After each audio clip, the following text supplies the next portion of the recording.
Habari kamili. Gaza. Jeshi la Israel limetanua operesheni yake ardhini kwenye ukanda wa Gaza baada ya kuripoti kuwa imedungua makombora yaliyorushwa kutokea Yemen na maroketi yaliyofituliwa na kundi la Hamas kulenga mji wa Tel Aviv. Hapo jana jioni jeshi hilo lilisema vikosi vyake vimelifikia eneo la Shubura karibu na kivuko cha Rafah kilichopo kwenye mpaka na Misri kusini mwa ukanda wa Gaza. Limearifu vile kwamba askari wake wamo kwenye miji ya kaskazini na katikati mwa Gaza kutekeleza jukumu la kile limekitaja kuwa kusambaratisha miundombinu ya ugaidi. Tangu kurejea kwa mashambulizi ya Israel kwenye ardhi hiyo ya Palestina mapema wiki hii, matabibu wa ukanda wa Gaza wanasema watu 504 wameuawa ikiwemo watoto 190. Marekani imesema inaunga mkono kikamilifu operesheni hiyo mpya ya Israel na haijatoa ishara zozote juu iwapo inahimiza mazungumzo zaidi ya kusitisha vita kwenye eneo hilo. Khartoum. Jeshi la Sudan limerejesha udhibiti wa majengo ya ikulu mjini Khartoum leo tangu yalipochukuliwa na wanamgambo wa RSF wakati wa siku za mwanzo za vita karibu miaka miwili iliyopita. Katika ujumbe kupitia televisheni ya taifa, msemaji wa jeshi hilo Nabil Abdallah amearifu kuwa vikosi vya nchi hiyo vimewasambaratisha wapiganaji upande wa RSF pamoja na zana zao za kivita na kukamata shehena kubwa silaha. Taarifa zinasema kulitokea mapigano makali kati ya pande hizo mbili kabla ya vikosi vya jeshi la Sudan kupata mafanikio ambayo ndio makubwa zaidi tangu kuzuka kwa vita Aprili mwaka 2023. Picha na video kwenye mitandao ya kijamii ambazo hata hivyo hazijathibitishwa na vyanzo huru vya habari zimeonyesha wanajeshi wakiwa ndani majengo ya ikulu huku wakipongezana. Eneo la kati mwa mji mkuu Sudan, Khartoum, yaliko majengo ya ikulu limekuwa kitovu cha mapigano makali kati ya pande hizo hasimu mnamo miezi ya karibuni. Brussels. Rais wa Ufaransa Emmanuel Macron ametangaza kwa mkutano mwingine wa mataifa yaliyo tayari kujitolea kusimamia mkataba wa amani kati ya Urusi na Ukraine utafanyika Alhamisi inayokuja mjini Paris. Katika ujumbe uliotuma kupitia mtandao wa X, Macron amesema viongozi watakaokutana watakamilisha kazi ya jinsi ya kuliimarisha jeshi la Ukraine na kuandaa mkakati utakaozuia mashambulizi ya Urusi mnamo siku za usoni. Tangazo la mkutano huu amelitoa saa chache baada ya mkutano wa kilele wa wakuu wa nchi za Umoja wa Ulaya uliofanyika jana mjini Brussels, ambapo kwa pamoja viongozi wake isipokuwa waziri mkuu wa Hungary waliunga mkono tamko la kuendelea kuipiga jeki Ukraine. Huko kwenye uwanja wa vita, Ukraine imesema imedungua droni 114 kati ya 214 zilizorushwa na Urusi usiku wa kuamkia leo. Jeshi la nchi hiyo limearifu kwamba droni nyingine 81 zilipotezwa njia na mifumo ya kisasa ya kijeshi. Naendelea kusikiliza taarifa hii ya habari za ulimwengu kutoka DW mjini Bonn. Tehran. Kiongozi mkuu wa Iran Ayatollah Ali Khamenei amesema hii leo kwamba vitisho vya Marekani dhidi ya nchi yake havitafika popote na kuionya Washington juu ya taathira za mipango yoyote ya kuidhuru dola hiyo ya Uajemi. Khamenei amesema hayo kupitia hotuba iliyorushwa moja kwa moja na televisheni katika kile kinachozingatiwa kuwajibu kwa matamshi yaliyotolewa na Rais Donald Trump hivi karibuni. Alisema Marekani inaweza kuchukua hatua za kijeshi dhidi ya Iran. Kwenye hotuba yake, Khamenei pia amekanusha madai kwamba nchi yake inafadhili vita vya kiwakala kwenye kanda Mashariki ya Kati, akisema makundi yanayotajwa yanafanya kazi kwa uhuru bila mkono wa Tehran. Rais Trump aliitaka Iran ikomeshe uungaji mkono wa kijeshi kwa makundi ya wapiganaji kwenye kanda hiyo ikiwemo Hamas na waasi wa Houthi wenye nchini Yemen, ama ijiandae kulipa matokeo ya ufadhili wake. Dhaka.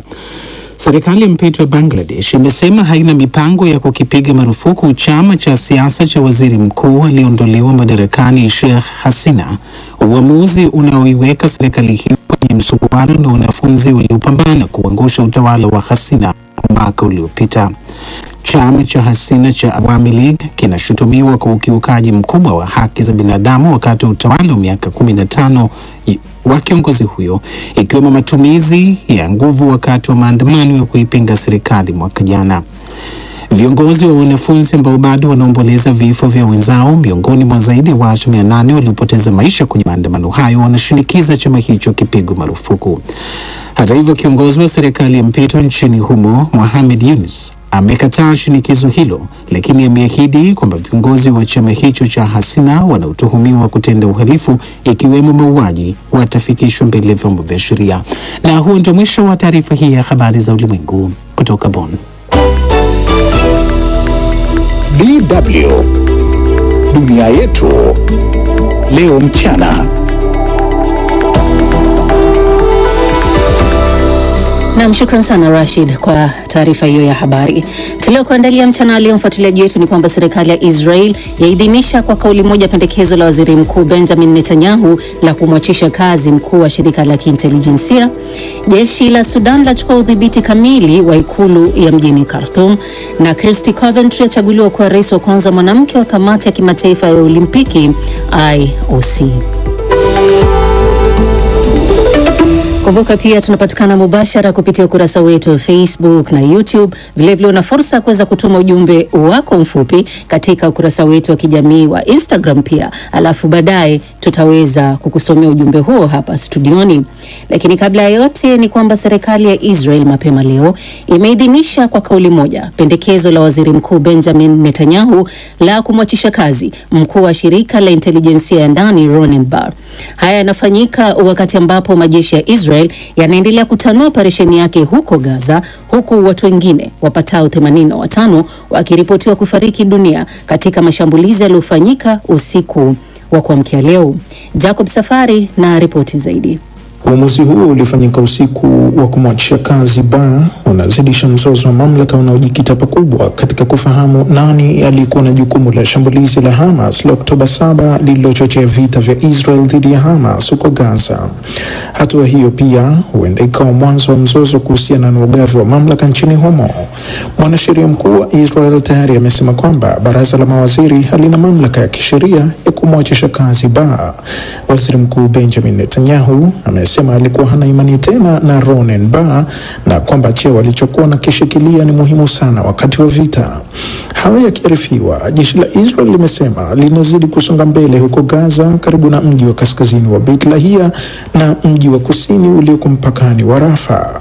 Jeshi hilo pia limewaamrisha wa Palestina kuondoka eneo moja katika hati mwa Gaza karibu na mji wa Khan Yunis, likisema litafanya harakati zake hapo kujibu mashambulizi maroketi ya Hamas. Wizara ya afya ya Gaza inayoendeshwa na wanamgambo wa Hamas imesema mashambulizi ya usiku kucha ya Israel yamesababisha vifo vya angalau watu 85, wengi wao wanawake na watoto. Rekodi za wizara hiyo hazitofautishi kati ya raia na wanamgambo. Hospitali moja ya Indonesia huko Gaza imesema imepokea miili 19 baada ya mashambulizi ya Beit Lahia karibu na mpaka wa kaskazini mwa Gaza. Jeshi la Israel limesema mashambulizi yake Gaza yamemuua mkuu wa usalama wa ndani wa Hamas na makamanda wengine wawili. Israel imesema inawalenga wanamgambo tu na imelilaumu kundi la Hamas kwa vifo vya raia kwa sababu wamejificha katika maeneo yaliyokaliwa na watu wengi. Utawala wa Rais Donald Trump kwa Marekani kwa mara nyingine umesisitiza uungaji wake mkono wa Israel, huku msemaji wa ikulu ya White House Caroline Leavitt akisema Trump aliweka wazi kabisa kwamba Hamas, iwapo hawatawaachia mateka wote, basi watalipa kwa kushambuliwa. Israel iliyositisha usambazaji wa chakula, mafuta na misaada ya kiutu kwa wakazi milioni 2 wa Gaza imeapa kuendelea na operesheni yake hadi mateka wote 59 wanaoshikiliwa na Hamas watakapoachiwa. 24 kati ya mateka hao wanaaminika kuwa bado wako hai.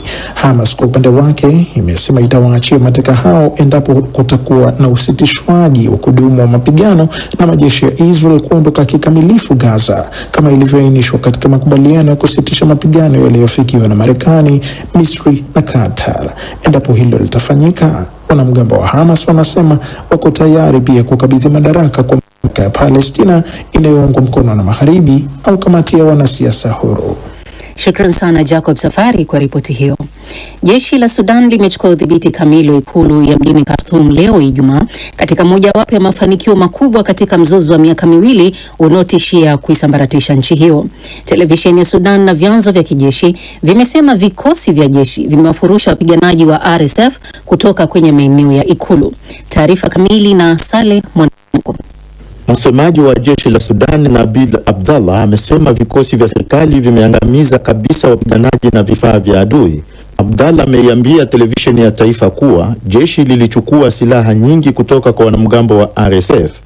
Jenerali Nabil Abdallah ameapa kwamba jeshi litaendelea kusonga mbele katika nyanja zote hadi ushindi utakapokamilika. Vikosi vyetu thabiti ambavyo ni fahari yetu wamepigana milele kishujaa kwenye vita vikali hii leo na vimepata ushindi mkubwa katika mapambano katika jiji la Khartoum. Vimefanikiwa kuwafurusha wapiganaji wa kigaidi wa kundi la RSF wanaoongozwa na Hamdan Dagalo katika maeneo ya Mid Khartoum, Souk al-Arabi na kwenye majengo ya ikulu. Hii ni ishara ya uhuru na heshima kwa watu wa Sudan. Kwa msaada wa Mungu, majeshi yao na pia jeshi limezikamata silaha na zana zake nyingi katika maeneo yaliyotajwa. Katika mitandao ya kijamii, video ziliwaonyesha wanajeshi wakiwa ndani ya ikulu ya rais wakipeana pongezi, lakini haikuthibitishwa mara moja kama picha hizo ni za siku gani. Wanamgambo wa RSF walivamia ikulu mnamo Aprili 2023 wakati vita vilipozuka kati ya jeshi la Sudan na kundi hilo la RSF linaloongozwa na Jenerali Hamdan Dagalo maarufu Hemeti. Wakati huo wanamgambo wa RSF walichukua udhibiti wa mitaa ya Khartoum kwa haraka, huku serikali inayoungwa mkono na jeshi ikikimbilia bandari ya Sudan kwenye pwani ya Bahari Nyekundu. Miezi ya hivi karibuni kumeshuhudiwa mapigano makali katikati ya mji mkuu Khartoum. Mapema wiki hii, jeshi lilisema vikosi vyake vimewazingira wapiganaji wa RSF kutoka kaskazini na kusini mwa mji wa Khartoum. Kwa siku kadhaa, jeshi limeonekana kubadili mkondo wa vita, kwanza likisonga mbele katikati mwa Sudan ili kurudisha eneo lake kabla ya kuelekeza nguvu zake mjini Khartoum. Hata hivyo, pande zote mbili zimeapa kuendelea kupigania sehemu iliyobaki ya nchi na hakuna juhudi zozote za mazungumzo ya amani zilizotekelezwa. Vita hivyo vilizuka huku kukiwa na mzozo wa madaraka kati ya jeshi la Sudan na wanamgambo wa RSF kabla ya kipindi cha mpito kuelekea utawala wa kiraia. Kwa takriban miaka miwili, vita hivyo vya Sudan vimeua makumi ya maelfu ya watu na wengine zaidi ya milioni 12 wamelazimika kuyahama makazi yao na kusababisha janga kubwa zaidi la kibinadamu. DW tunavuma kwa kishindo.